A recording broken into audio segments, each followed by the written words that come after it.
बिस्मिल्लाहिर्रहमानिर्रहीम। आज का हमारा topic capillary action. Capillary action जो है किसी भी लिक्विड का कैपिलरी ट्यूब के अंदर राइज या फॉल है। अगर कोई भी लिक्विड कैपिलरी ट्यूब के अंदर राइज कर रहा है इसको कैपिलरी राइज कहते हैं, और अगर वो लिक्विड कैपिलरी ट्यूब के अंदर फॉल कर रहा है तो उसको हम कैपिलरी फॉल कहते हैं। फॉर एग्ज़ाम्पल, अगर हम एक बीकर में वाटर ले लें और उसमें कैपिलरी ट्यूब इंसर्ट करें तो हम ये देखेंगे कि वो जो लिक्विड है वो या वाटर जो है वो कैपिलरी ट्यूब के अंदर हाई लेवल पे चला जाएगा as compare to its level in the beaker. इसको हम कैपिलरी राइज कहेंगे। और अगर हम यही कैपिलरी ट्यूब एक बीकर में डालें जिसमें मरकरी पड़ी हुई हो तो हम ये देखेंगे कि कैपिलरी ट्यूब के अंदर मरकरी का लेवल वायर के लेवल से कम होगा। इसको कैपिलरी फॉल कहते हैं। जो लिक्विड कैपिलरी राइज करते हैं वो कैपिलरी ट्यूब के अंदर कनकेव मिनिस्कस बनाते हैं, और जो लिक्विड जो है कैपिलरी फॉल करते हैं वो कन्वेक्स मिनिस्कस बनाते हैं। ये जो कैपिलरी राइज या फॉल है ये जो रेडियस ऑफ कर्वेचर के ऊपर डिपेंड करता है, और जो कर्व बन रहा होता है कैपिलरी ट्यूब के अंदर उसकी दोनों साइड पे प्रेशर के डिफरेंस के ऊपर डिपेंड कर रहा होता है। यानी जो कैपिलरी ट्यूब के अंदर कर्व बनेगा उसके दोनों साइड पे प्रेशर का डिफरेंस होगा। अगर वो बिल्कुल कर्व ना बन रहा हो, बिल्कुल वो स्ट्रेट हो, कर्व ना हो, तो फिर ना राइज होगा ना फॉल होगा। लेकिन अगर कर्व बन रहा है तो दोनों साइड पे कर्व की दोनों साइड पे प्रेशर का डिफरेंस होगा, और इस वजह से ये राइज या फॉल होता है। और ये जो डिफरेंस है ये डिपेंड कर रहा होता है रेडियस ऑफ कर्वेचर के ऊपर। जितना रेडियस ऑफ कर्वेचर स्मॉल होगा उतना ही प्रेशर में डिफरेंस ज़्यादा होगा, और कैपिलरी राइज या कैपिलरी फॉल ज़्यादा होगा। अब ये रेडियस ऑफ कर्वेचर क्या है और ये किस तरह से इफ़ेक्ट करता है इसको हम यहाँ पे लेते हैं। देखें, यहाँ पे हम एक लिक्विड ले रहे हैं जो कि कनकेव मिनिस्कस बनाता है, अपवर्ड कनकेव मिनिस्कस बनाता है। ये कैपिलरी राइज शो करेगा, और हम ये कहेंगे कि इस दोनों साइड पे प्रेशर का डिफरेंस है। यहाँ पे प्रेशर कम है। अब ये रेडियस ऑफ कर्वेचर क्या है कि ये जो कर्व है इस कर्व से आप सर्कल बनाएं और उसका जो रेडियस होगा that is known as radius of curvature. अगर ये रेडियस ऑफ कर्वेचर ज़्यादा होगा, रेडियस ऑफ कर्वेचर जितना ज़्यादा होगा उतना ही ये फॉल या राइज कम होगा, और रेडियस ऑफ कर्वेचर जितना कम होगा उतना ही दोनों साइड पे प्रेशर का डिफरेंस ज़्यादा होगा, और कैपिलरी राइज या फॉल जो है वो भी ज़्यादा होगा। अब इस केस में यहाँ पे जब कनकेव मिनिस्कस बनी हुई है तो इस मिनिस्कस के नीचे ये कर्व जो है इसके नीचे जो प्रेशर है वो कम है। कितना कम है? वो 2 गैमा बाय ए है। गैमा है सरफेस टेंशन, यानी यहाँ पे प्रेशर उतना ही कम होगा जितना के सरफेस टेंशन ज़्यादा होगी, और उससे राइज उतनी ज़्यादा होगी।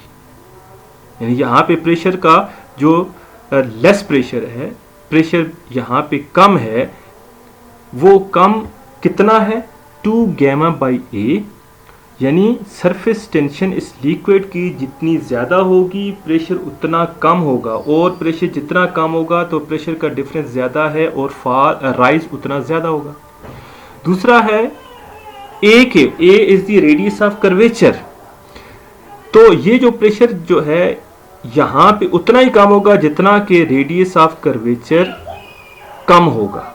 रेडियस ऑफ कर्वेचर अगर जितना कम है तो प्रेशर इसके नीचे कम होगा और ये राइज उतनी ज़्यादा करेगा। तो हम ये कह सकते हैं 2 फैक्टर हैं, एक रेडियस ऑफ कर्वेचर, दूसरा सरफेस टेंशन। लिक्विड की सरफेस टेंशन जितनी ज़्यादा उतना यहाँ पे जो प्रेशर में डिक्रीज है वो प्रेशर में डिक्रीज उतनी ज़्यादा होगी, राइज उतना ज़्यादा होगा।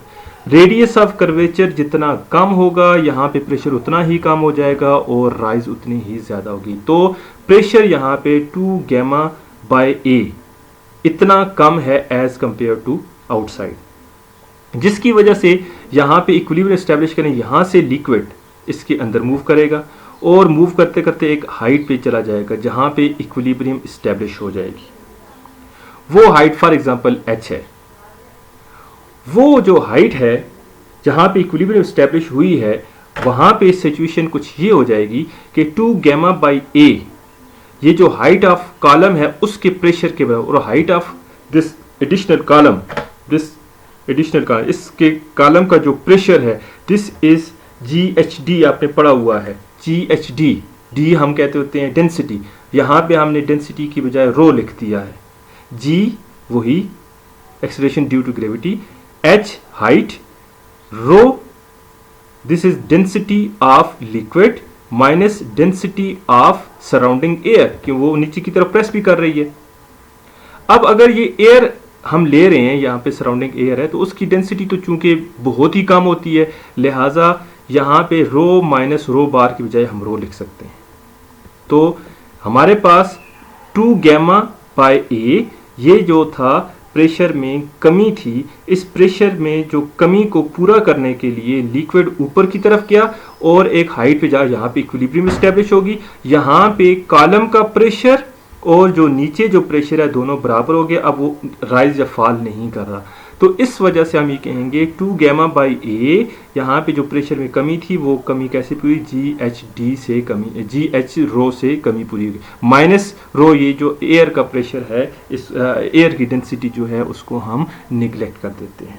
तो इस तरह से हमारे पास सरफेस टेंशन के लिए 1/2 GH रो इंटू ए आ जाता है। A is the radius of curvature.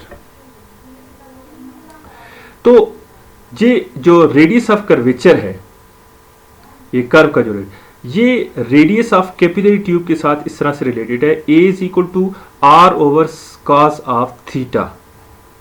अगर थीटा जो है वो 0 है, यानी ये बहुत ही स्मॉल रेडियस की कैपिलरी ट्यूब है, तो ये जो कर्व बन रहा है ये बहुत ही ज़्यादा होगा कर्व, जिसकी वजह से ये एंगल ऑफ कांटेक्ट ये तकरीबन 0 के बराबर, जितना ये कर्वेचर ज़्यादा होगा उतना ही ये एंगल कम होते होते ये इसके 0 के इक्वल हो जाएगा। तो बहुत ही बारीक, हम बहुत स्मॉल डायमीटर रेडियस की हम कैपिलरी ट्यूब लेंगे तो एंगल ऑफ कांटेक्ट 0 हो जाएगा, cos of 0 is equal to 1 हो जाएगा, तो हम ए की जगह पे R लिख सकते हैं। लिहाजा गैमा जो है वो 1/2 GH rho into radius of capillary tube के इक्वल हो जाएगा।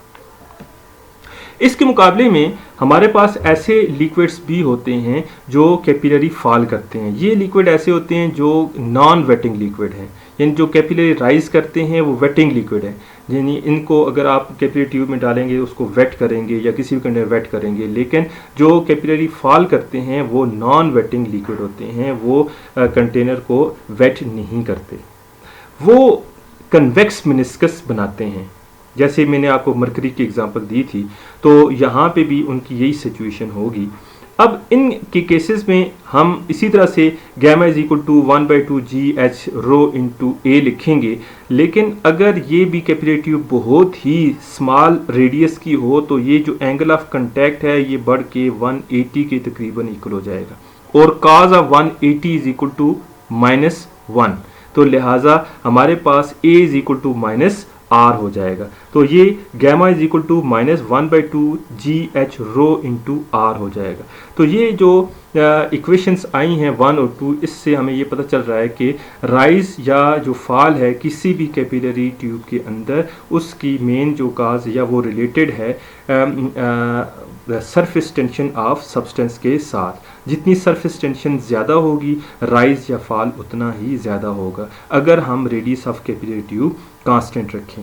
और अगर रेडियस ऑफ कैपिलरी ट्यूब हम चेंज करते हैं तो राइज और फॉल चेंज होगी। जितना रेडियस ज़्यादा होगा उतना ही फॉल और राइज जो है कम होगी।